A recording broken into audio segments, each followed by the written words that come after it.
Hafadein Taro and Talofalava. My name is Kacey Iloilo, and on behalf of the American Samoa Environmental Protection Agency, under the care and leadership of Director Edna Noha, and our wonderful team here today, as well as our resource agency partners and friends with the American Samoa Department of Commerce, I'm very humbled and also very happy to have the chance to share with you all a recent accomplishment of the agency, which we hope and fervently believe is a win for the people of American Samoa, as well as the Blue Pacifica region it so proudly belongs to.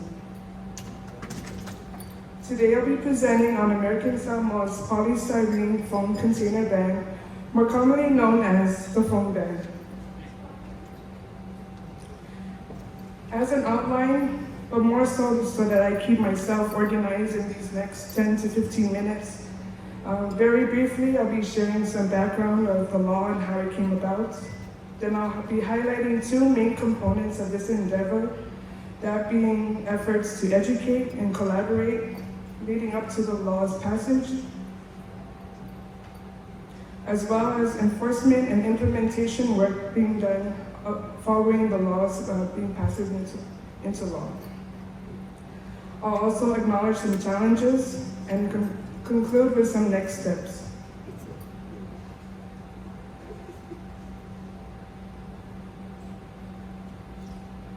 And I have technical difficulties.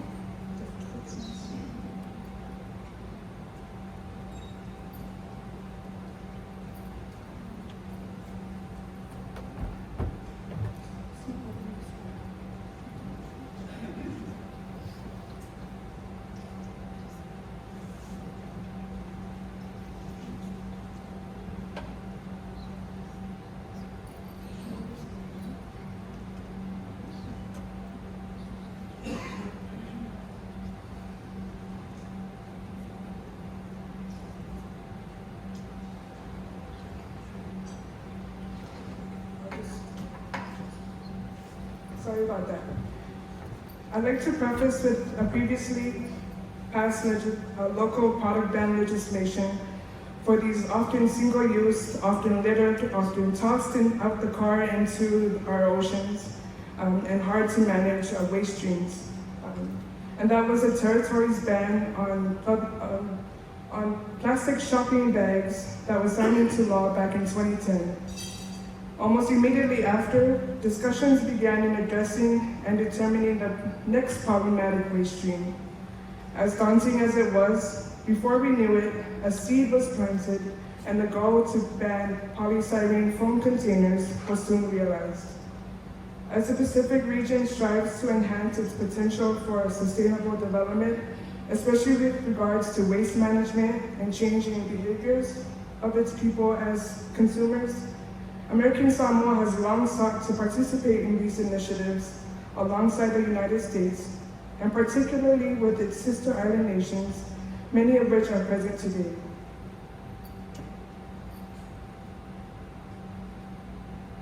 After years of research, especially learning from similar product ban legislations within the Pacific, it would later be during the term of the late ASEPA Director, Ameko Patso, that the bill was first introduced in 2018. With the commitment of several of its stakeholders, both in the government and private sector, ASEPA was able to garner the support of former Governor Lolo Molina, who introduced it as an administrative bill. However, while in review by the local legislature, the pandemic hit, and understandably, the bill was pushed to the back burner during this time of great adjustment and shift in government priorities, and eventually the bill died. It would later be in 2023 when the former director, Famao Solede, would introduce the bill, now as an administrative bill under the Limano administration.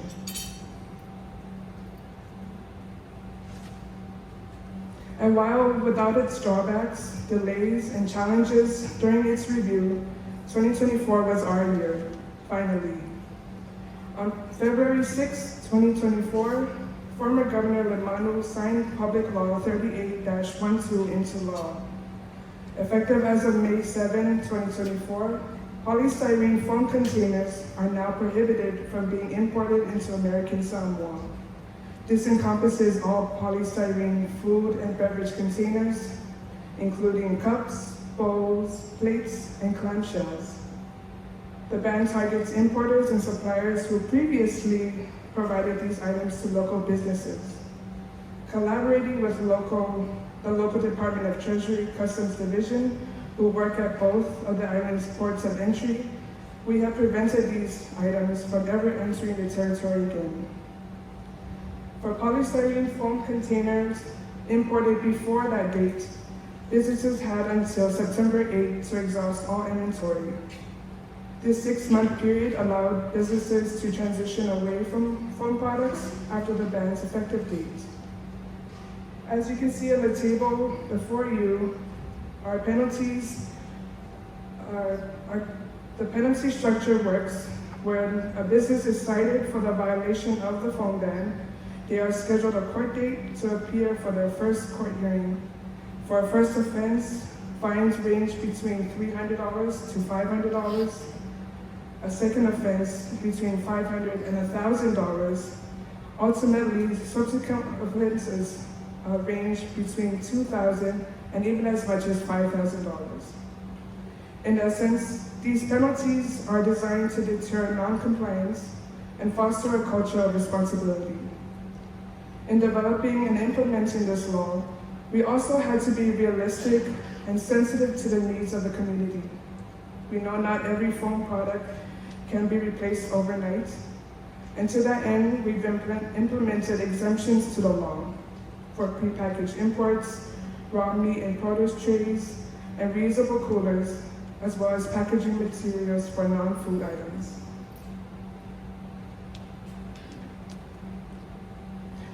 Outreach played a vital role in the entire campaign, as we need to garner the support of the community, particularly the business sector, which would be significantly affected by this transition. Director Emma would often remind us that before we are regulators, we have to be educators. And in hindsight, I believe ASCPA did just that.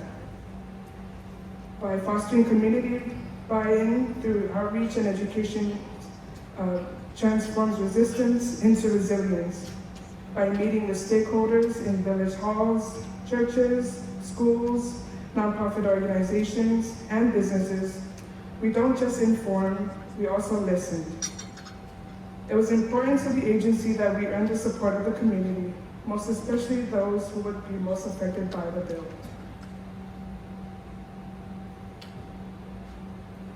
When it comes to, as we all know, when it comes to product ban legislations, especially in small island communities, laws alone are not enough. True change begins with the people. That's why community outreach and education are not side efforts, but are the foundation for successful and sustainable environmental policy reform. Here's a look of our home island, of the main island of Tutuila. During this enforcement drive held earlier this year, on January 21 and 22, all 212 retailers, restaurants, food providers, and the like were visited. And as a result of those inspections, 184 of those businesses were found in compliance with the law. However, we did also find 28 businesses and restaurants who were not there yet. They simply needed more time. Realizing that it's crucial that we continue to support these businesses in understanding and meeting the compliance standards, as we know that this not only benefits their operations, but also strengthens the community as a whole. About 2 or 3 weeks later, on February 11 and 12, upon completion of the follow-up period, we found that all businesses were now in full compliance. And that is credited to the agency and its partners' hard work to implement the law, but also, and more importantly, it demonstrates the support and commitment of our business community in adhering to the new law. Some of the challenges we include Some of the challenges we endured include the less than favorable timeline we had to work with, having had to work, and then wait, work again, and then wait again. The uncertainty of COVID-19, followed by the measles outbreak, changes in government administration, and several other factors prolonged the wait to seeing this law finally pass. However, this period allowed for ample collaboration and a chance to seek the buy-in and active involvement of the community. We learned that transition simply takes time. To conclude, the ban on polystyrene foam containers is more than just an environmental milestone for us. It's a reflection of who we are as a people. It speaks to our respect for the land and sea that sustain us, and our responsibility to future generations. While we know the road ahead may bring new challenges, as we all know that product bans only open the doors for other problematic products, we also know this. American Samoa is ready.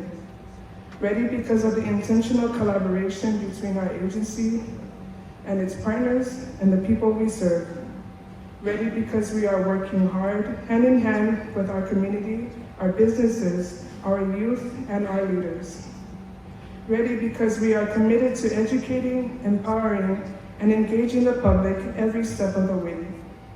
Through intentional collaboration among stakeholders, through widespread public education and awareness programs, and through strong implementation and enforcement, we are turning vision into action while building a foundation for lasting change.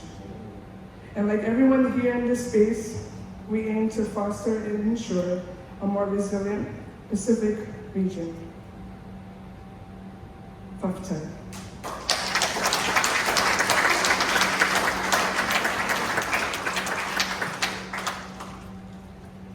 No questions. Thank you.